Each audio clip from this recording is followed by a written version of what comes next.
Hello and welcome back to the Cinch YouTube channel, where today we are driving the newly updated Mercedes CLA in 35 AMG form. This is a car with a slightly new look, a very updated interior and, most excitingly, an electrified powertrain, so it should be faster and more efficient. So let's see if those improvements make it worth your cash. AMG's newly updated CLA 35 inherits 48-volt mild hybrid tech to go with its turbocharged 2-litre engine. With an identical 306 horsepower and 400 Nm of torque to the pre-update car, it remains close, if not ahead, of its all-wheel drive arch rivals, the Audi S3 Saloon and BMW M235i Gran Coupe. But key to the new CLA 35's changes is a claimed improvement in fuel efficiency of over 10%. Although, that's not really the focus of today's test. Ooh. Yep. This is definitely more responsive as a 35. With that mild hybrid technology, I think AMG has made a fast car even more responsive. The gap between the 35 models and the 45S at the top has always felt pretty large actually, because this engine is not a true AMG motor like the one in that top model. This is compared with the lower ranked cars not from AMG, but it's just had some AMG work done to it. But now, with a bit of electrification, it really has unlocked a bit more performance. And I mean the performance you can feel, not the it's on the spec sheet but I can't really tell the difference kind of performance. Now we've got a real surge of acceleration from the get-go, and it also means that you can be a bit more relaxed with your gear changes. There you go, I'm at low revs, we're under 3,000 revs when I put my foot down, and the car just picked up and really got going. And that's all thanks to the torque provided by that 48-volt electric system. Now the system itself isn't particularly AMG, the electric stuff that is anyway, because it's shared with lower rank models. Even the CLA 200 gets exactly the same electrified technology. But of course, when it's mated to the highest rank non-pure AMG 2-litre turbocharged engine, the effects are even better. Does it feel any different to drive down a road? Well, as I said, it's more responsive. The gearbox potentially feels a little bit quicker to shift actually, because you've got the surge of torque to kind of flatten out those changes, although it's always been a fast changing gearbox. But it doesn't feel any heavier down the road. That was one thing I was worried about. I thought perhaps you might notice the extra weight, but you don't, or you certainly don't at speed. And the car still has that beautiful breadth of ability to go into normal CLO mode if you want it to, if you click it down on these new dials down here, or you can turn it up, of course, and set your hair on fire. Otherwise though, it is really a very familiar car. I mean, firstly, you're confronted with Mercedes stuff, although it's slightly different, and we'll examine that closely in just a second. But as far as this as an overall proposition is concerned, you're still getting a quick CLA with some AMG trinkets. I mean, even the back remains pretty cramped. There's not much in the way of headroom for adults, although we do get a sunroof here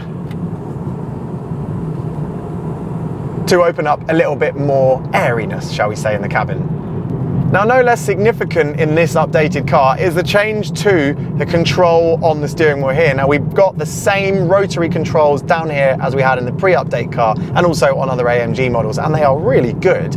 I love how they can shortcut your adjustments, so you only have to move your thumbs to change stuff. But now you've got two buttons on this side here, and I'll show you them in more detail in just a moment, but I can tell you right now it means I can see an open stretch of road, I can go put the engine in Sport Plus, but I'll leave the suspension in a more comfortable mode because, well, this is Britain, isn't it? So let's get the suspension into comfort, engine and powertrain in Sport Plus, and let's enjoy the car. Here's a bend, still just tremendous through the corners. I mean, the 45S is definitely the more playful car, and you can definitely use the power, and in particular use the rear end power more to make the car playful. The 35 remains the more hunkered down and gripped up car, but because you've got that 48-volt torque now, you've got that extra muscle low down, so it does feel genuinely more exciting just because it feels more responsive. This is a heavily turbocharged engine, and yet it pulls and reacts initially much more like a naturally aspirated motor when you're up at the top end of its revs, which is a good thing. All right, yeah, it still doesn't sound amazing, and some of the noise is definitely piped through the cabin. Here, listen to that. It's cool, and there's a bit of a bassy snarl almost with your upshifts, but I imagine quite a lot of that is coming through the speakers. But to some extent, who cares? I mean, it sounds decent, the car feels genuinely engaging and quick, it handles well, and on this bumpy road, it's actually soaking up the bumps and rubbish that we're going over really very well indeed. Dial things back to let the car settle, and it's clear the mild hybridisation of this new CLA 35 also does noticeably enhance refinement when you're cruising. With less work to do, the engine's claimed combined fuel economy figure is now under 34 miles per gallon, and this AMG model can do an even more convincing impression of a not very sporty car than before. In most driving scenarios, it feels sensible and stable rather than thrilling.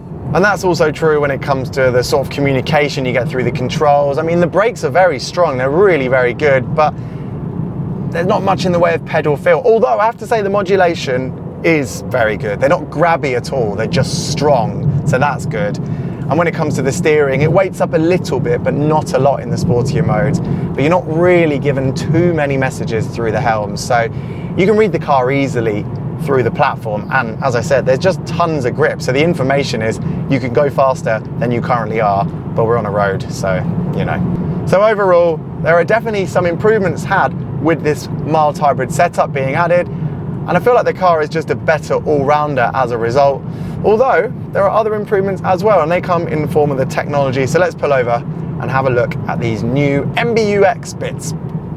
So the interior has changed arguably just as much as that powertrain has, and that's because we now have the latest MBUX infotainment system here and here, because we've got two screens ahead of us with the sharpest, best Mercedes graphics. It's exactly the same stuff you get in Mercedes' top cars, and yet here it is in one of its smaller models. Now it means you've got augmented reality in the sat-nav, and it also means you've got a very effective voice control. I say very effective. Sometimes she misunderstands you, but most of the time she gets it right.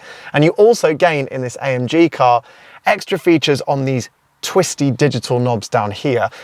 The left one now doesn't twist, it actually has two buttons in it, and it means you can control more at the reach of your fingertips while driving, so you can soften the suspension, change the driving mode, all right here. There is one negative though in the changes they brought in with this car, and that is the loss of the rotary control down here. There used to be a controller down here so you could adjust things or control the sat-nav, or actually the whole infotainment system without using the touchscreen, which is very handy.